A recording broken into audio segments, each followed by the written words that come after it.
It had been a really long time since I bought a single issue of a comic book. Probably a good 15 years. I've bought a couple trade paperbacks and volumes of manga in the meantime, but never a single issue. And I thought, well, it's been so long and I kind of want to start doing it again, so we gotta make the first time something special. And I don't think you could get any more special or offbeat or weird than this thing. This is Dracula number 11. From the New English Library, at least that's the English translation of it. It's originally a Spanish comic, and I'm not going to tell you where I found this originally, except that once I saw this cover, I just had to know more because so many things just don't seem right.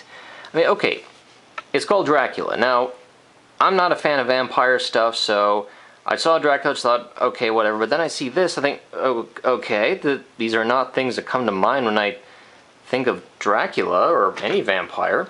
I mean, frankly, just from a distance, it looks like Lion-O of the Thundercats fighting a gorilla for an Amazon.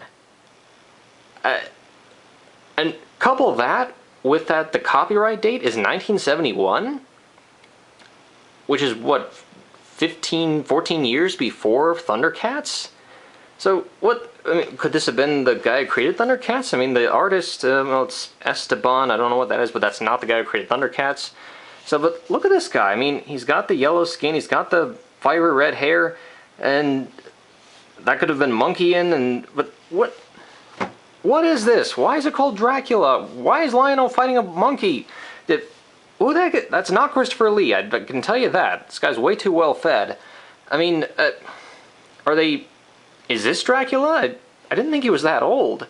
I mean, some versions of the story have him going back thousands, but I don't know, I just always preferred the one from Dracula 2000, personally. So, yeah, I just had to know what the heck this thing was. What does this have to do with Dracula? Who are these people?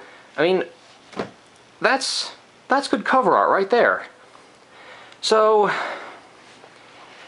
this thing is an exceptionally rare comic, and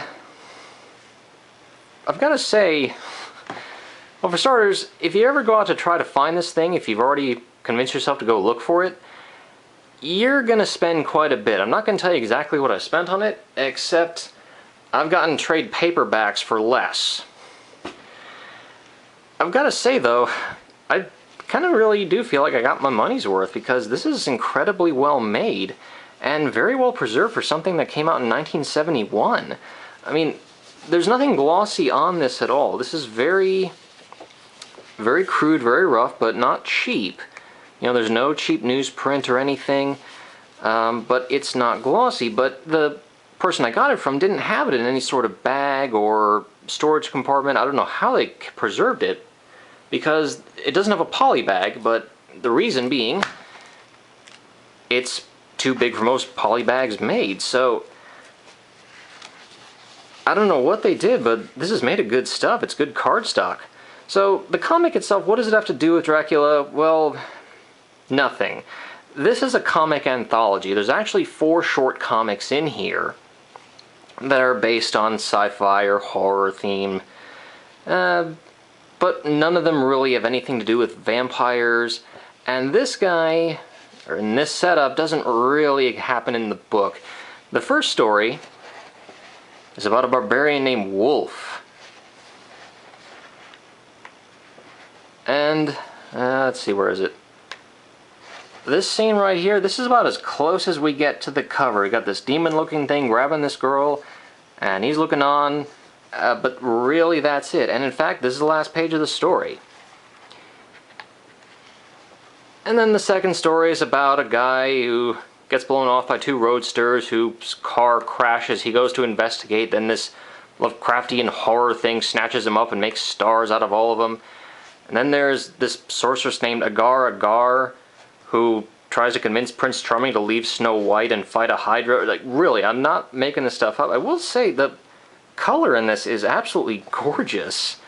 Like I said, the paper isn't yellowed at all, and this is just some very surreal stuff. And the last story uses hand-colored photographs, but it's the weakest one. Kind of a cute story about burying people who die in traffic accidents at the site of the accident, and then rubberneckers crashing their cars because they can't help but look. And yeah, that's really just it. I mean, there's no ads or anything except for this one on the back for really old copies of Dune, which I think my dad had that book, that particular copy. But yeah, this is Dracula number 11, so it has nothing to do with Dracula. It's basically just a loose horror theme with Lion-O fighting a monkey over an Amazon. Yeah. You just... If you're intrigued at all, you know, from a narrative and comic perspective, it's not all that interesting, but as a curio, as a little just piece of history, it is kind of neat that this was in vogue, this very surreal coloring style and this bizarre artwork. I mean, really, I'm tempted to frame some of this. Like, the only reason I don't frame just this cover is because actually the interior stuff is not too bad. So yeah, if you can find it, like I said, you'll pay a bit because this is an exceptionally rare comic. I don't think it's necessarily all that valuable, but rare all the same. And yeah, it's just this weird little comics anthology from the 70s, a Spanish comic translated into English, and may or may not have inspired the Thundercats. Who knows, really?